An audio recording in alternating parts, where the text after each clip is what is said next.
Welcome back to Authentically Parenting. Let's see, your child ignores you. You ask nicely once, twice, 5 times, and suddenly your calm voice disappears. Now you're yelling from the kitchen, how many times do I have to ask you? And honestly, most of us don't even recognize ourselves in those moments because you didn't wake up wanting to yell. You didn't wake up wanting to threaten or sound harsh. You probably woke up thinking, today I'm going to stay calm. Today I'm going to be patient. Today I'm going to handle things differently. But then real life happens. Someone still hasn't put their shoes on. Someone's rolling around on the floor instead of brushing their teeth.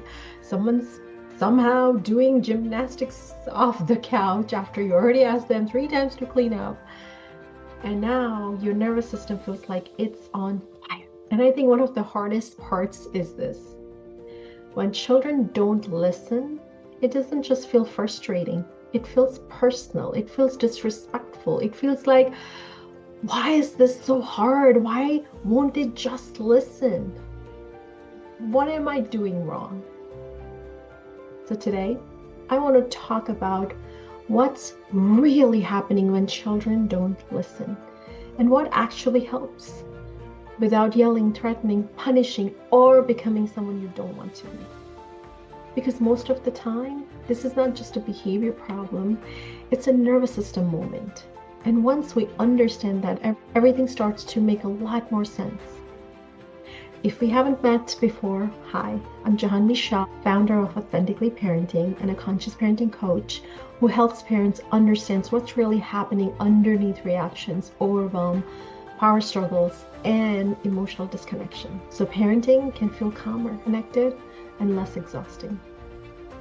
And if you watched my last 2 videos, why knowing better doesn't change your parenting and why parenting tools don't work when you're triggered, this video builds beautifully on top of those conversations, because now we're taking all of that understanding and applying it to one of the biggest parenting struggles there is. My child just doesn't listen. So let's talk about it. I know, I think every parent I have met, I don't think there's a single parent I have met who doesn't say that. The biggest things I have learned in parenting is this. Children not listening often activates something much deeper inside us than we realize. Because when a child ignores us, our brain doesn't just interpret it as, oh, they forgot. No. Our nervous system often interprets it as, they don't respect me, I'm losing control, I'm failing, this is getting out of hand. Especially if you grew up in a home where obedience was heavily connected to being good. Right? A lot of us were raised to believe good kids listen immediately, good parents have control, good behavior means success. So when child struggles to follow directions, our nervous systems react like something dangerous is happening. And most yelling actually starts long before the actual yelling.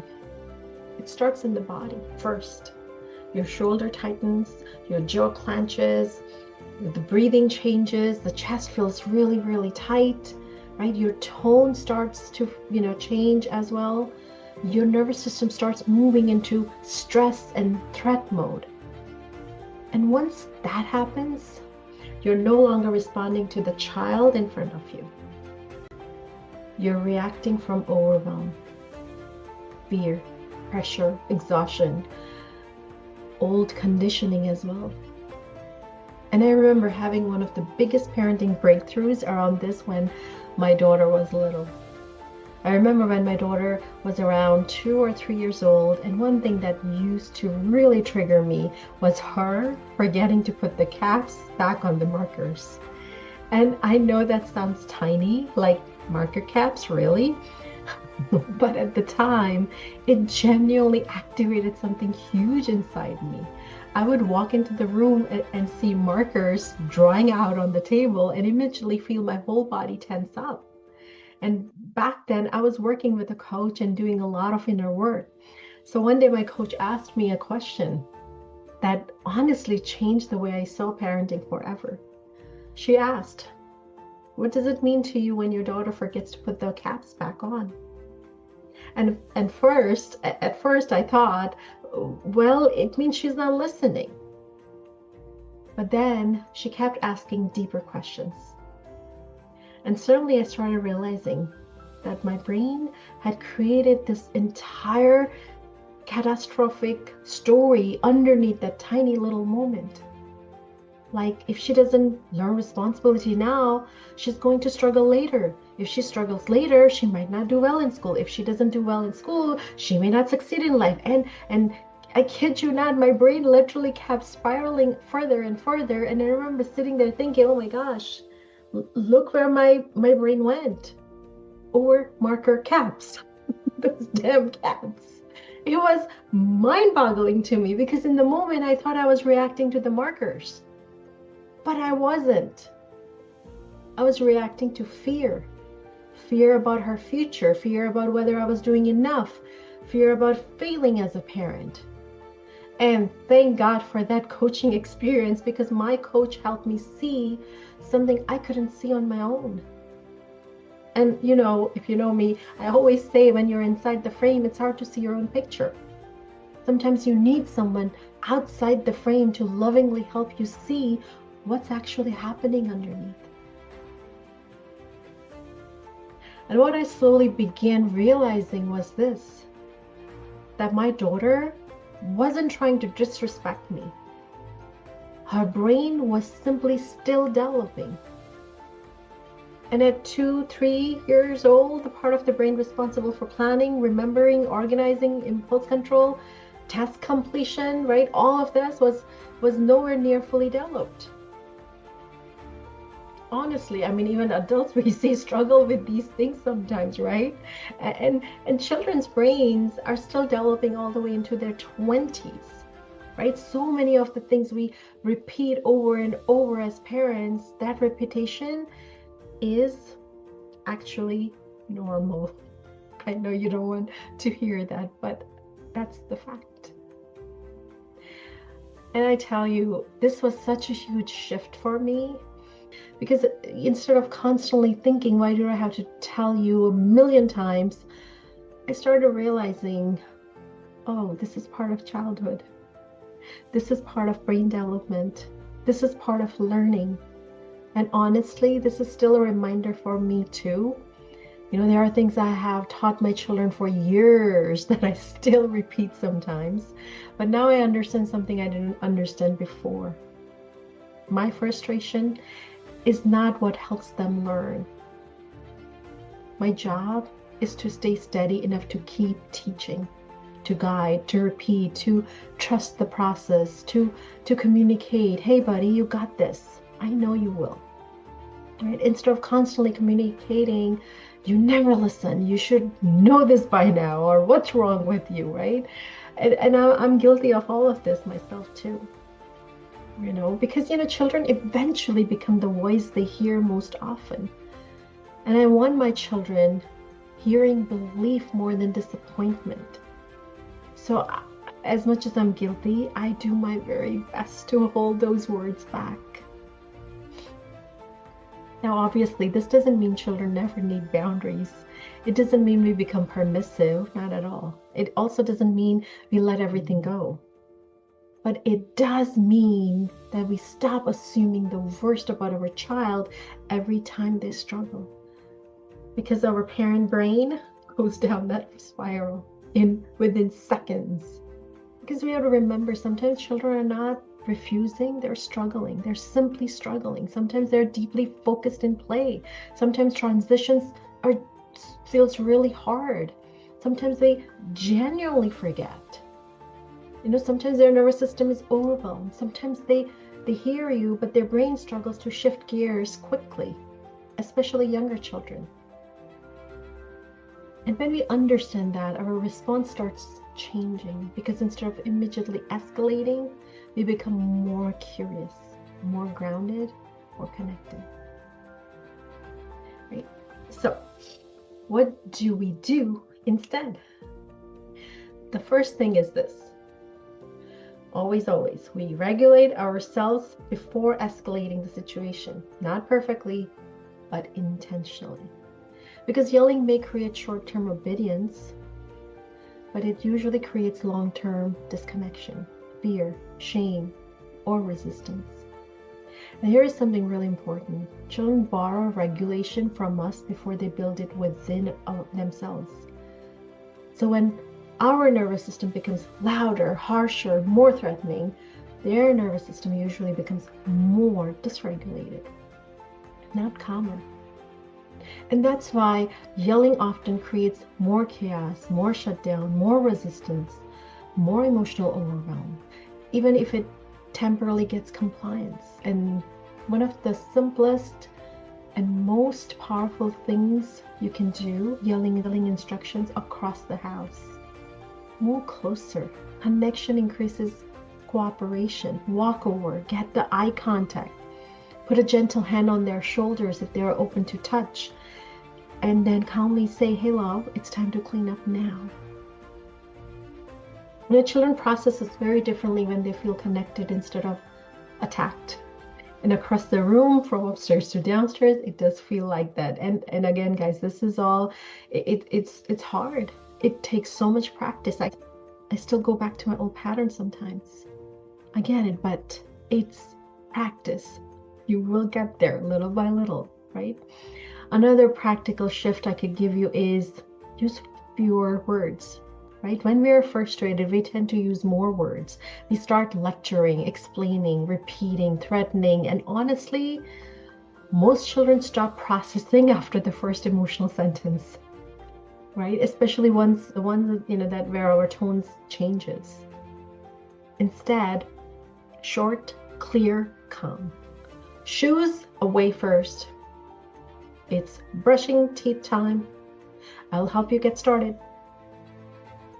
Right? That calm clarity matters so much. And I'm telling you, that the touch thing, eye to eye contact, it really matters. It makes a huge difference. Another practical shift that I could share with you is something that changed so much for me personally. Sometimes children cannot access cooperation because their nervous system is overwhelmed. So before correction, connect. I know you don't want to stop playing. You're having fun, aren't you? Transition can feel hard sometimes, I get it. Right? That doesn't mean we remove the boundary. The boundary stays intact. It means we help the nervous system feel safe enough to move into the boundary. Make sense? Right? That's a completely different experience for a child. For you too. Right? Imagine your child's watching TV and ignores you when you say it's time to turn it off. Right? Most parents escalates like this. I said to turn it off now. If you don't listen, no TV tomorrow. But what if we slowed the moment down, walk over, pause, connect first? You really wish you could keep watching. And then calmly, it's time to turn it off now. Do you want to press the button or should I help? Still holding the boundary, still leading, still parenting, but without creating unnecessary fear, shame, or power struggles. And no, this will not work perfectly every single time because children are still children. But over time, you create far less emotional chaos inside your homes. And I think one of the biggest mindset shifts in conscious parenting is really realizing that the goal is not immediate obedience at all costs. The goal is helping children build emotional regulation, trust, cooperation, and inner safety over time. And yes, sometimes we'll still yell. Sometimes we'll still lose our patience. Sometimes we'll still say things we wish we handled differently. You remember my Mother's Day incident last week, right? We're humans. What matters is awareness, repair at any cost, and growth. Growth, the pause becoming a little quicker over time, right? That's real transformation, not perfection, just progress. And honestly, sometimes what children need most when they're struggling to listen is not a louder parent, but a calmer nervous system to borrow from. Because underneath so many power struggles is a child whose brain is still learning how to transition, how to regulate emotions, how to handle disappointment, how to pause, how to cooperate under stress. And those skills are not built through fear. They're built through connection, through safety, through reputation, as much as we hate it, right? Through steady leadership. And that doesn't make you weak. Please know that. It doesn't make you weak. It makes you the safe place their nervous system grows around. Just so beautiful. Parents, if this video resonated with you, I'd love to hear in the comments, what's one situation where your child not listening triggers you the most? I truly read your comments and they help shape future videos and conversations. So I'll truly appreciate it if you could take a minute, jot it down in the comment. And if you want deeper support in learning how to parent this way in real life, especially during those hard reactive moments, I love for you to start with my free hard parenting guide linked below. And if you want that ongoing nervous system based parenting support, monthly trainings on nervous system regulations on different themes, practical guidance, Q&A support, and a community of parents growing alongside you, you can join the Authentically Parenting community for just $7 a month. And if this video supported you today, make sure you subscribe, like this video, and share it with another parent who needs this reminder too. Please know, you're not failing, you're just learning a new way. And that matters more than you know. Lots of love.